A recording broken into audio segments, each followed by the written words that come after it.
Older guys don't call you things like cute or hot. They call you things like stunning, gorgeous. With syllables, things that would take a 20-something guy a little while to sound out. And older guys aren't like cute or hot either. You know, they're handsome, distinguished, like old pictures of your grandpa you shouldn't look at too long.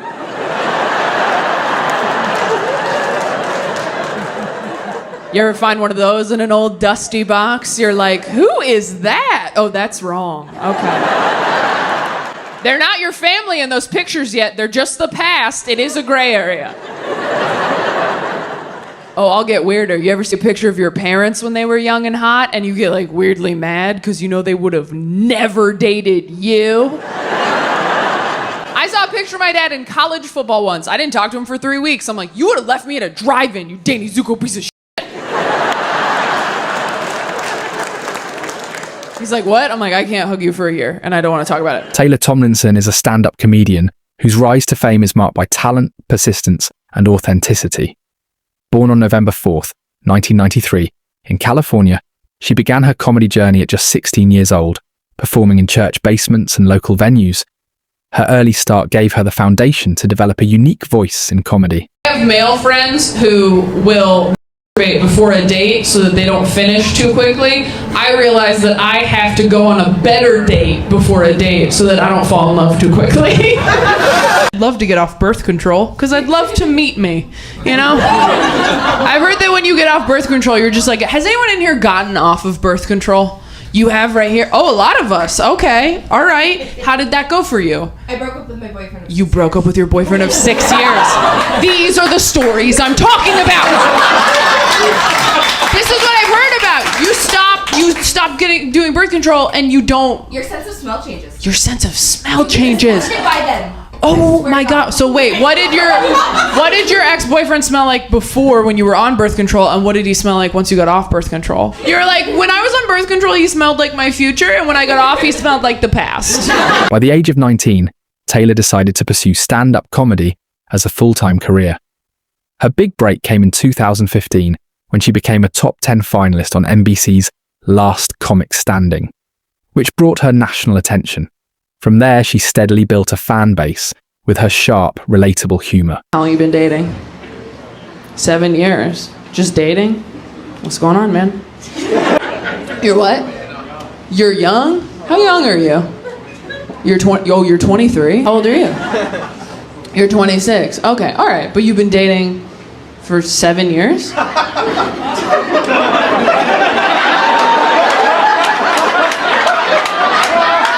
Look, I'm not good at math, but I'm good at knowing what the law is. So 16 and 19 is when you did it? Where'd you guys even meet? You met in middle school. Oh, so you groomed him. Who went for it? He went for it. Okay. And you were like... My number one rule is to stay away from pot. The way you said that sounded like the inside flap of a book for middle schoolers. My number one rule that summer was to stay away from Todd. Tomlinson's style blends personal stories with observations about relationships, mental health, and growing up religious. Her honest and vulnerable approach to comedy resonated with a wide audience, especially young adults. She speaks openly about therapy, anxiety, and self-improvement, making her a refreshing voice in modern comedy. I was on a first date with a guy. I realized we both had 3 younger siblings. I said, oh my God, let's text our sibling group chats right now. Ask them what our biggest flaw is. I'm so fun on a first date. I can't believe I'm alone. He texts his brothers, hey guys, what's my biggest flaw? And they write back, works too hard, cares too much. One of them wrote back dyslexic, which I thought was pretty funny. He couldn't read it, but I could. I text my siblings, hey guys, what's my biggest flaw? And my brother writes back immediately, probably that you expect everyone to hurt you, so you just leave before they can. I was like, dude, I'm on a date right now. He's like, oh, sorry, works too hard. I thought this was a secure line. I actually called my stepmom mom because when my dad married her, nobody was using it. So we were like, yeah, be mom, who cares? Oh, I'm sorry. If your principal quit and you got a new principal, they wouldn't be like, this is Lisa. Like, let her be principal. There's an opening. Also, we were so young when it happened, and my dad got remarried so fast. I think he was kind of hoping he could just, like, Indiana Jones, switch him out before anybody noticed. You know when you're a kid and your hamster dies and your parents don't want to explain death to you, so they just buy you a new one that looks the same, and they're like, no, that's Connie, she just bites now. That's kind of what he did. But with moms. Her Netflix specials, Quarter Life Crisis, Look at You, and Have It All, solidified her status as a leading comedian of her generation. Each special explores different stages of her life, from the confusion of her 20s to more mature reflections on identity and growth.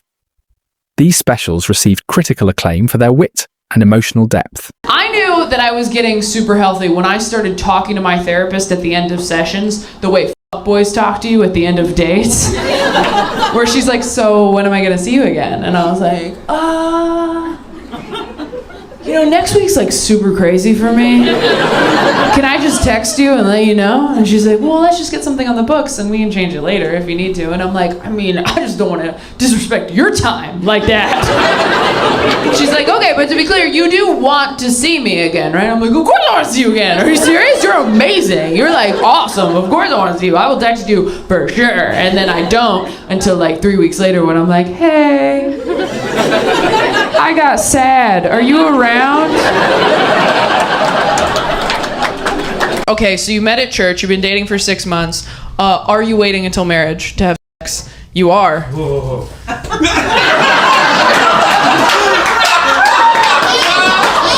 I'm glad someone said it. Are you guys? Can you do other stuff or? You can't. Oh.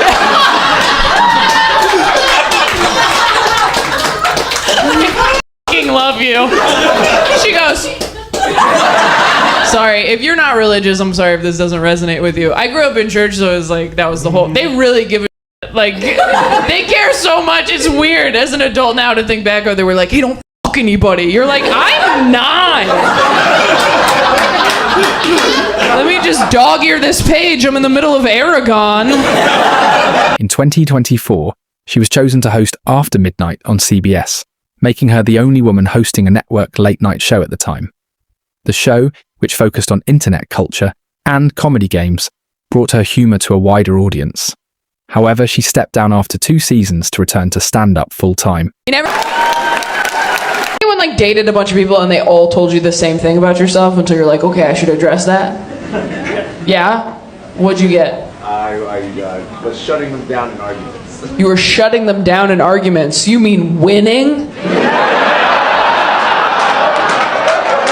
Outside of television, Taylor also connected with fans through social media and her podcast, Sad in the City. She previously co-hosted Self-Helpless, a comedy podcast centered on self-development. These platforms allowed her to share more personal insights and build a loyal following. I didn't realize how easy my boyfriend's life has been until recently when I found out he's never had sex in a car before. Yeah, now we're back on Team Taylor. I'm like, never? He's like, no, but I'm down. I'm like, you're down? We're not brainstorming. Like, we have a home. Like, do you want to have sex in a car? He's like, sure, that sounds kind of hot. And I was like, oh, hop in, Speed Racer. Let's kill a dream. Because anybody who's had car sex knows what I know, that car sex is for children or criminals. It is for people outside the law with nowhere to go. If you've never had sex in a car before, that means you've always had a place to bone. That is the epitome of privilege, and I don't care to know you. If your ribs have never been bruised by a center console, we have nothing to say to each other. Taylor Tomlinson's story is one of early passion, fearless honesty, and constant evolution. She has proven that comedy can be both funny and meaningful, especially when rooted in personal truth. As she continues to grow, her influence in the world of comedy is only expected to deepen. I think I'm too petty to get married. That's a bummer. I'm way too petty to get married. My only good business idea thus far is to start a lingerie line that is very hard to take off, specifically for women who are mad at their boyfriends.